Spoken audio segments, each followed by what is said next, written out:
Buenas noches y bienvenidos a Sala de Prensa de Noticias Caracol Ahora. Hoy hablaremos de lo que tiene concentrada la atención del mundo entero: la llegada del presidente número 46 en la historia de Estados Unidos, Joe Biden. El nuevo mandatario, que tiene a una mujer como vicepresidenta, y el gabinete al que muchos califican el más diverso hasta ahora, también ha prometido unir al país. Pero ¿en qué condiciones deja el mandato el muy controvertido Donald Trump? ¿Qué tan fracturada y polarizada se encuentra esta nación? ¿Cómo entender el futuro político de Donald Trump, pero también de los republicanos, incluso de los demócratas? Hemos invitado esta noche a los internacionalistas Carlos Patiño y Sebastián Vittar para analizar todo esto. Bienvenidos. Carlos, bienvenido. Juanita, buenas noches. Me alegra que esté con nosotros. También le doy la bienvenida a Sebastián. Hola, Juanita, gracias. Bueno, muy bien. Comienzo preguntándoles qué país recibe Joe Biden, qué tan dividido está hoy Estados Unidos, y voy a comenzar con Carlos. Pues mire, Juanita, desde mi perspectiva realmente hay una situación muy difícil, y es que la división de los Estados Unidos es muy evidente, pero esta división no comenzó con Donald Trump. Es una división que recorre o recoge incluso una serie de grietas muy importantes a lo largo de las últimas 3 o 4 décadas, grietas económicas, grietas de integración, pero hay algo que incluso un politólogo muy polémico, que era Samuel Huntington, había señalado ya hace mucho tiempo, tiene que ver fundamentalmente con la transformación demográfica y por tanto cultural y socioeconómica también de los Estados Unidos, el ascenso de unas minorías étnicas y económicas dentro de la sociedad, y obviamente una transformación a profundidad. En este contexto, lo que Donald Trump hizo fue de alguna manera exacerbar una serie de grietas muy contundentes que fueron muy visibles en el intento de golpe de Estado el 6 de enero. Y en ese contexto, pues la situación en la que Joe Biden va a asumir el poder es una situación inédita para la democracia de los Estados Unidos, que ha quedado como una democracia tambaleante, una democracia en situación muy difícil, con un presidente claramente calificado por insurgente, como insurgente, no solo por los sectores más liberales, sino incluso por sectores conservadores marcados en la agenda del protestantismo más clásico en los Estados Unidos. Y en este contexto, es una incertidumbre social y política pues realmente muy difícil de prever cuáles van a ser los pasos que vienen. Además, enmarcado en el contexto de una pandemia que se acerca a dejar de cientos de miles de muertos en los Estados Unidos. Una previsión del último fin de semana dice que posiblemente los muertos se acercarían a algo así como 750,000 muertos de aquí a finales del mes de marzo. Un panorama muy complejo y una sociedad muy dividida. Sebastián, ¿qué es lo que está pasando hoy en Estados Unidos? Pues hoy es un día que debería ser muy tranquilo, muy normal, muy poco angustiante, pero realmente esta es la primera vez que tenemos una transición de poder tan extremadamente tensionante. Tenemos a Washington, D.C. completamente militarizada. En los años en que viví en Washington, D.C., nunca vi a las tropas militares de los Estados Unidos cuidando los edificios del gobierno. Hay amenazas de protestas, de algunas protestas violentas e incluso de acciones criminales organizadas, que, como decía Carlos, vienen de divisiones y problemas que vienen desde hace mucho más tiempo, pero lo que sí hemos visto en los últimos días, sobre todo hacia el final del mandato de Trump, es una explosión del empoderamiento de algunos grupos que se sentían bastante apartados del progreso que estaba haciendo los Estados Unidos en una línea muchísimo más liberal, que estaban tal vez quedando atrás por los cambios tecnológicos, por la automatización de los trabajos, y algunos grupos radicales que siempre han existido en los Estados Unidos, pero que nunca se habían sentido empoderados como hoy. Entonces, hoy realmente debería ser un día muy tranquilo, en donde el presidente saliente se prepara para entregar el mandato al día siguiente. Es una ceremonia pues con muchísima pompa en los Estados Unidos. En la posesión de Obama, el día antes de las elecciones, hubo un concierto espectacular con muchísimos artistas en donde se celebraba esta transición pacífica y tranquila entre el gobierno de Bush y el gobierno de Obama. Hoy tenemos un panorama completamente diferente. Lo que tenemos es un Washington, D.C. completamente militarizado, todas las agencias de seguridad al máximo trabajando, incluso buscando dentro de las mismas fuerzas militares personas que tienen vínculos con radicales de derecha en los Estados Unidos para tratar de que esas personas no estén involucradas cuidando Washington en esta semana. Entonces, lo que tenemos desafortunadamente es una interrupción de la normalidad, de la tranquilidad que siempre había caracterizado la transición en los Estados Unidos. Sin embargo, Biden está completamente convencido de que lo que hay que hacer es mantener la normalidad, hay que mantener ese aspecto solemne de la posesión.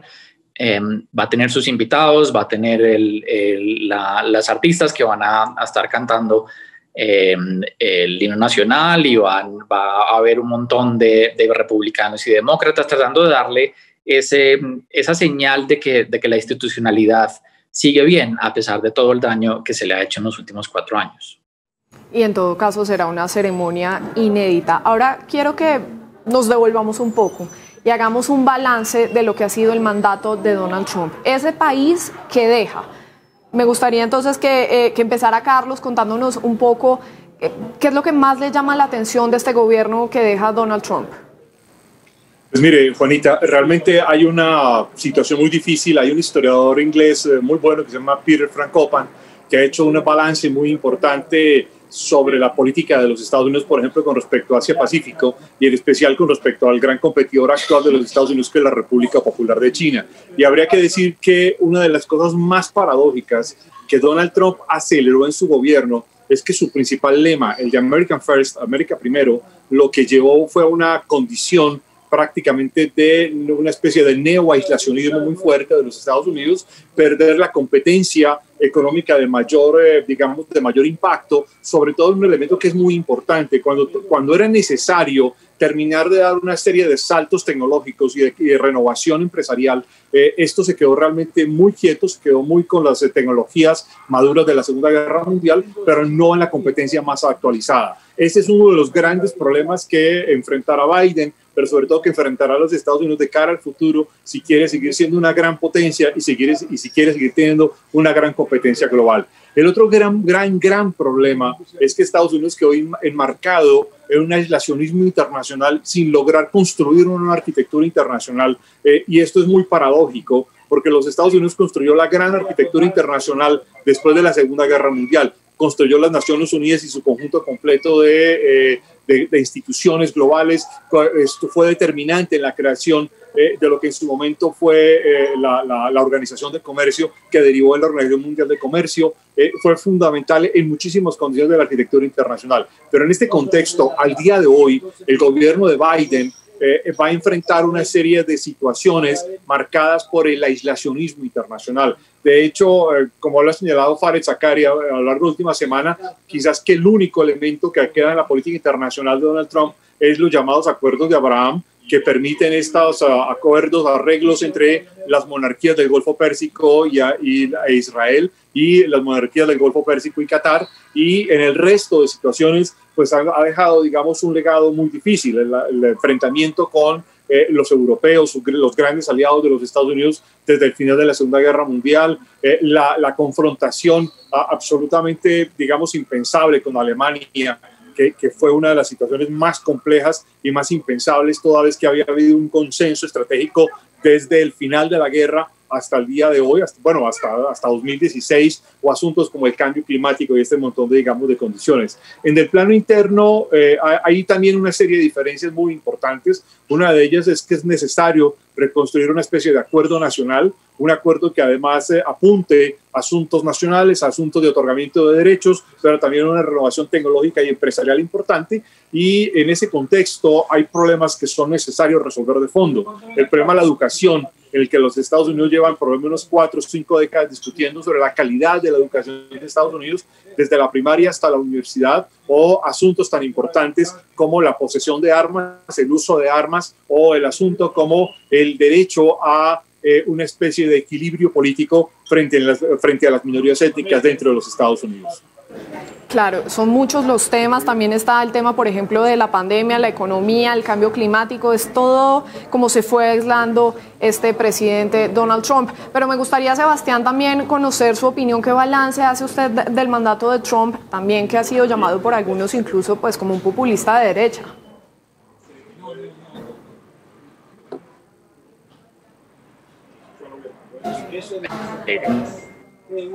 Nos hubieran preguntado que cuáles serían los títulos. Sebastián, ¿me está oyendo?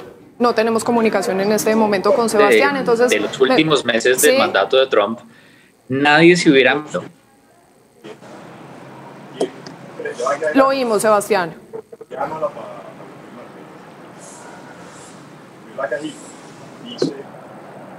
Bueno, estamos teniendo en este momento problemas de comunicación con Sebastián, entonces vamos a retomar con el analista Carlos Patiño. ¿Por qué cree? ¿Sí? Bueno, ¿por qué creen que Trump sigue gozando de tan buena aceptación? Digamos, la toma del Capitolio demuestra que varias personas son capaces incluso de arriesgar su vida por él y tiene más de 70 millones de votos, que eso no es algo menor, Carlos. Digamos, sigue teniendo un capital electoral. Entonces, ¿qué se puede esperar a partir de ahí? Y vamos a ir contestando esto mientras retomamos la comunicación con Sebastián Vítar. A ver, Juanita, este es un problema amplio y muy complejo. Hay un hecho también que es fundamental y es el 6 de enero de 2021. Y una cosa era el apoyo cerrado que tenía Donald Trump en muchísimos sectores del Partido Republicano antes del 6 de enero y otro es el que tiene después del 6 de enero. Después del 6 de enero, ese apoyo se ha erosionado muy fuertemente y muy rápidamente, entre otras porque legisladores tan importantes como Mitch McConnell, que es el líder de republicano en el Senado, o Lindsey Graham u otros más, han venido quitándole su apoyo. También influye muchísimo en esa pérdida de apoyo, la pérdida de Georgia por parte de los republicanos, que ha sido una gran victoria por parte de los demócratas, donde además ganó un pastor negro y un director de cine judío, y en ese contexto marca una diversidad realmente impresionante. Ahora, y el gran debate hoy es si hay un trumpismo, una especie de fuerza que esté marcada políticamente por el trumpismo aparte del Partido Republicano. Este debate es muy importante porque lo que Trump hizo de alguna manera fue recoger a millones de personas que, como se dijo desde el principio,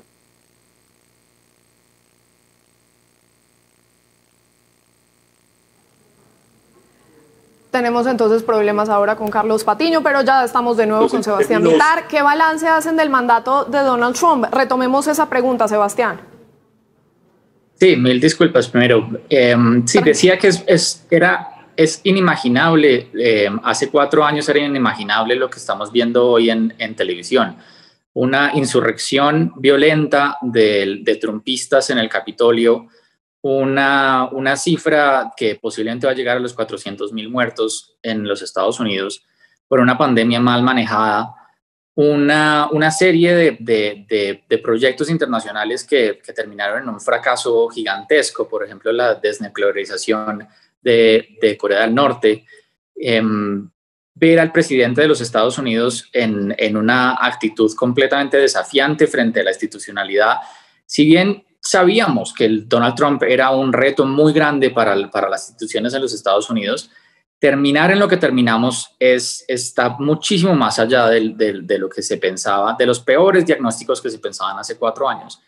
Hay algunos hechos positivos para rescatar en el gobierno de Trump, pocos, pero los hay. Uno de ellos es una reforma al sistema de prisiones que permitió lograr un balance más justo, sobre todo en los problemas raciales que tenía ese sistema, o que sigue teniendo, pero que tenía mucho más marcados, de personas afroamericanas que eran condenadas muchísimo más seguido que personas blancas, incluso por los mismos delitos.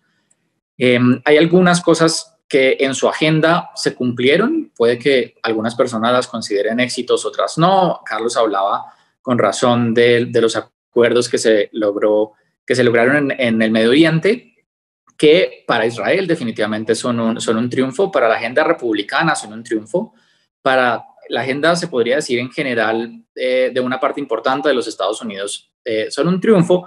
Sin embargo, para los palestinos y para el cumplimiento de los acuerdos a los que se había llegado anteriormente, no serían un triunfo, sino un movimiento hacia una política muchísimo más favorable para Israel. Esto pues es lo que había prometido Trump desde el comienzo, por lo tanto, a pesar de que muchas personas no lo llamemos un triunfo, para el presidente Trump sí lo fue. Y tal vez puede ser importante señalar que esto puede llevar a una normalización de las relaciones de Israel con sus vecinos, y eso es muy positivo. Sin embargo, está lejos de lo que se había pensado en los acuerdos anteriores. El resto de los temas en los Estados Unidos sí son muy complicados. En el tema de política exterior, para añadir a lo que decía Carlos, el tema de Corea del Norte, por ejemplo, es un fracaso terrible. Desde el comienzo, cuando el presidente Trump se acercó a Corea del Norte, se le dejó bastante claro que iban a jugar con él, y efectivamente eso fue lo que pasó. Él creyó que él podía lograr algo solamente por ser él, porque él era mejor negociador, que podía hacer lo que él quisiera y que lo lograba fácilmente, y realmente lo que hizo fue darle un espacio de 4 años a Corea del Norte en donde pudo hacer básicamente lo que quiso, y hoy en día pues es un país nuclear, pero además tiene la capacidad de estar haciendo nuevas pruebas para poder llevar sus armas nucleares en sistemas de entrega de esas armas o de ataque de esas armas mucho más efectivos. Como decía Carlos, la relación con Europa está completamente congelada, y eso hay que retomarlo. Pero pues en general el daño más grande que se puede pensar en estos 4 años es que hoy en día en los Estados Unidos no hay una confianza en que la democracia funciona, no hay una confianza en que las elecciones funcionan, no hay una confianza en que el Estado cumple un papel más allá de quién sea el presidente. Y esto obviamente es mucho más marcado en los republicanos cercanos a Trump, pero la fortaleza más grande que puede tener un país son sus instituciones, y que funcionen y que sean confiables. Y esto sí es algo que va a tomar un buen tiempo, tal vez muchos años, poder recuperar. Es un legado que uno podría decir bastante cuestionable, y de hecho ya se ha anunciado por parte de la campaña de Biden que mañana, digamos, del gobierno de Biden, mañana cuando asuma va a firmar algunas órdenes ejecutivas para revertir algunas de esas políticas de Trump. Ya está de nuevo con nosotros el internacionalista Carlos Patiño. ¿Ya me está escuchando bien, Carlos? Perfecto, Juanita. Perfecto, son los problemas que se registran a veces en este mundo de la virtualidad. Y usted me estaba contando por qué cree que Trump sigue gozando de tanta aceptación, y si tiene o no el suficiente capital político, digamos, que podríamos esperar de él a futuro. Pues mira, Juanita, me perdí en alguna parte de este ciberespacio pandémico tan terrible, pero la verdad es que estamos en medio de, lo vamos a saber en los próximos meses. No es muy claro. Hay una parte de los analistas que dicen que Trump va a quedar con un gran apoyo, un gran poder político. Sin embargo, hay otros analistas republicanos muy cercanos a la vertiente más protestante, más austera, más cautelosa, que dicen que hay una corriente protestante importante dentro del republicanismo que después del 6 de enero empieza a separarse de Donald Trump. La verdad es que hoy nadie tiene claro en qué va a consistir la fuerza del trumpismo o no. Ahora, hay un detalle que es muy importante, y es la ruptura de grandes compañías y grandes entidades públicas con las empresas de Donald Trump. Es decir, han roto los contratos, han tomado distancia de las relaciones que tenían con Donald Trump las grandes organizaciones de golf, las grandes compañías bancarias, los que financian sus grandes proyectos inmobiliarios, el mismo rechazo a Ivanka Trump y Jared Kushner en un lugar de la Florida donde compraron una propiedad, y esto se ha ido convirtiendo en una especie de representación social y política de ese rechazo a la figura de Donald Trump. Insisto, esto es muy importante porque el 6 de enero sí marca, es un parteaguas, es un antes y un después, y en ese antes y ese después, pues ahí sí hay una diferencia fundamental de fondo de qué es lo que está pasando frente a Donald Trump. Sin duda. ¿Y qué tan fracturado está entonces el Partido Republicano, Sebastián? Digamos, Mitch McConnell, que es considerado como el senador republicano más influyente, incluso le ha retirado ya su apoyo en varias transmisiones, lo ha dicho. ¿Cuál cree que será el futuro de los republicanos, pero también del mismo Trump? Digamos, si le va a mantener, si se va a mantener, digamos, con este cariño y este acompañamiento de la gente, ¿o usted qué piensa? Pues hay 2 partidos republicanos en este momento, o hay dos alas del Partido Republicano muy marcadas, que de hecho siempre han existido, pero hoy en día están tomando una relevancia nueva, y es la institucionalidad tradicional del Partido Republicano. Las personas más austeras, las que estaban buscando que no hubiera déficit en el gasto del gobierno, que el comercio fuera lo más libre posible, algo muchísimo más cercano al presidente Ronald Reagan, que el gobierno fuera pequeño, unos valores conservadores, sobre todo en los temas económicos, que dominaban a esa élite tradicional del Partido Republicano. Y por el otro lado, un movimiento muchísimo más de base, muchísimo más cercano a personas muy desatisfechas con la trayectoria que está teniendo los Estados Unidos, sobre todo desde la internacionalización, el cambio del paradigma de comercio, algunos de los empleos de los Estados Unidos que se podían hacer mucho más baratos cuando las empresas llevaban su producción a otros países, pero sobre todo por el cambio en la cantidad de trabajos dentro de los Estados Unidos que ahora están automatizados y que ya no necesitan una fuerza de trabajo de personas, pero estas personas votan y estas personas están tremendamente disatisfechas con lo que está sucediendo en las transformaciones económicas de los Estados Unidos y también las transformaciones demográficas hacia un país muchísimo más diverso.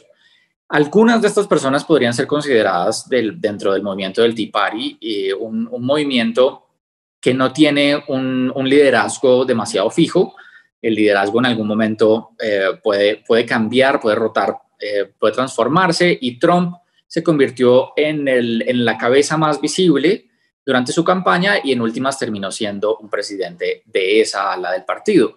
Y bajo su mandato y bajo su victoria, que fue bastante sorprendente hace 4 años, él logró transformar al Partido Republicano y poner a ese movimiento y lo que buscaba ese movimiento en el centro de la agenda del partido, y las personas más de la élite o más de una visión muchísimo más conservadora al estilo Ronald Reagan, estas personas quedaron o básicamente cumpliendo los deseos de Trump y transformando sus agendas para cumplir más los deseos del Tea Party, o muchos de ellos terminaron siendo desplazados.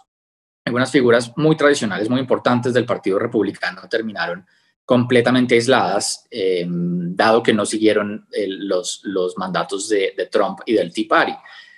Hoy en día, ya dado que Trump perdió, el Partido Republicano se está empezando a reacomodar, a ver si es una cuestión de volver a lo que había antes, en donde el Tea Party era un movimiento importante pero minoritario, o si va a continuar estando en todo el centro de la política del Partido Republicano.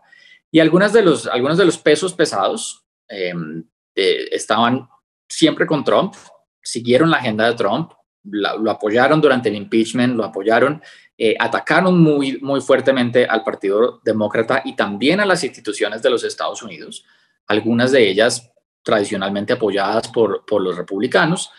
Y en este momento, sobre todo después de la insurrección del Capitolio del 6 de enero, las cosas son muy diferentes.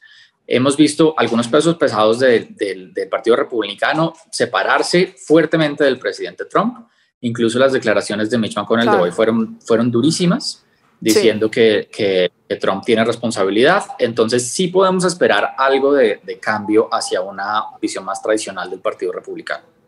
Sí, sin duda, porque ese 6 de enero marcó como un hito, ¿no? En cómo entendemos, además, la democracia en la región. Y en paralelo a todo eso que usted está mencionando, Sebastián, pues digamos, sigue este juicio político en camino. ¿Qué podría resultar de eso, Carlos? Pues mira, yo quiero reconocer que el análisis de Sebastián sobre el Partido Republicano es muy interesante y lo voy a retomar el juicio político con lo último que decía Sebastián, que es muy importante. Lo que Mitch McConnell dijo de forma muy precisa, que lo retrae el New York Times en el reporte de hoy, es que Donald Trump fue el provocador, el propiciador de la insurrección del 6 de enero. Esto es muy importante porque de alguna manera Mitch McConnell pareciera estar en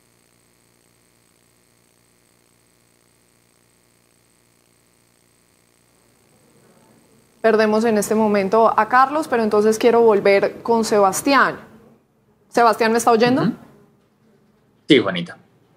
Sigamos entonces en este análisis, Sebastián, ya cuando retomemos con Carlos volveremos entonces a ese punto de lo que implica, pero volvamos al tema del juicio político. ¿Qué puede venir a partir de esto? Pues el juicio político lo más seguro es que no sea exitoso. Se necesitan todos los demócratas en el Senado y además por lo menos 17 senadores republicanos. Todavía no dan las cuentas. Pero lo que está pasando en este momento sí es muy interesante. Puede que con esto que dice Mitch McConnell hoy termine cambiando su voto y siendo uno de los republicanos que votan en contra de Trump. Y el peso de Mitch McConnell es tan fuerte que es posible que muchos se sientan protegidos por Mitch McConnell y vayan detrás de él y voten para condenar a Trump. Esto pues seguramente hay que hacerlo con una astucia política gigantesca porque primero que todo está la agenda del presidente Biden que necesita que el Senado esté concentrado en permitirle lograr los cambios que necesita, poder nombrar a los ministros o los secretarios, a los embajadores, a todas las personas de alto rango que debe aprobar el Senado y por lo tanto el Senado no se puede dedicar solamente a este juicio y una vez que lo haga, seguramente la atención de todo el país va a estar solamente en ese juicio y eso puede desviar la atención de lo que quiere hacer Biden en sus primeros 100 días. Una vez que empiece el juicio, seguramente vamos a tener a todos los demócratas votando en contra de Trump. Vamos a tener algunos republicanos 3 o 4 ya están más o menos claros que podrían tomar una posición en contra de Trump. Y si Mitch McConnell realmente toma la fortaleza suficiente para votar en contra, muy posiblemente podríamos tener unos 5 o 6 más. Eso no es suficiente. Tendría todavía que haber un poquito más de empuje para que lograra llegarse a los 17. Si están los 17, si 67 senadores de los Estados Unidos votan por condenar a Trump, realmente no es que lo vayan a meter a la cárcel, tampoco lo van a destituir porque él ya no es presidente a partir de mañana.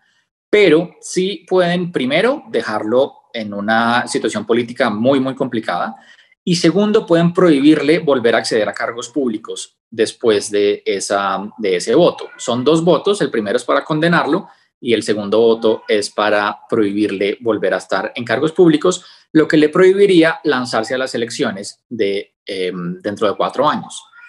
Esto, obviamente, seguramente para Trump sería también una forma de convencer al público que lo sigue de que toda la institucionalidad está en contra del pueblo de los Estados Unidos y tratar de avivar ese populismo, pero sería un golpe muy, muy, muy, muy fuerte contra Trump y contra el trumpismo que le daría por lo menos una unidad a los republicanos más tradicionales y a los demócratas para tratar de recomponer la institucionalidad. Y sería un golpe durísimo dado el caso que no pudiera volver a acceder, digamos, a la presidencia, que es el poder que siempre ha querido tener Donald Trump.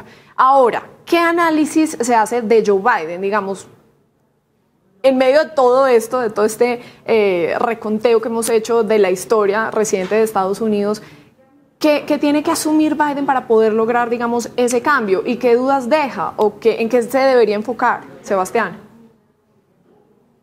Bueno, la agenda de Biden es una agenda no tan ambiciosa. La agenda de Biden, pues primero es recomponer una decencia mínima en la presidencia, que eso no deberá ser muy difícil. Lo segundo es tener una recuperación del ambiente económico de los Estados Unidos, reconstruir a partir de lo que ya estaba construido. Realmente los Estados Unidos en términos económicos venía bien antes de la pandemia. Venía bien desde la recuperación que empezó con Obama, de la que también fue parte Joe Biden, y luego en la presidencia de Trump no hubo nada que realmente detuviera ese crecimiento hasta que empezó la pandemia. Trump sí logró quitar unas regulaciones importantes que hacen que algunas empresas empiecen a facturar muchísimo más, empiecen a tener muchísimo más dividendos, empiecen a mover la bolsa de valores, sus acciones terminan siendo mucho más valiosas, pero eso no es lo mismo a que la economía esté mejor.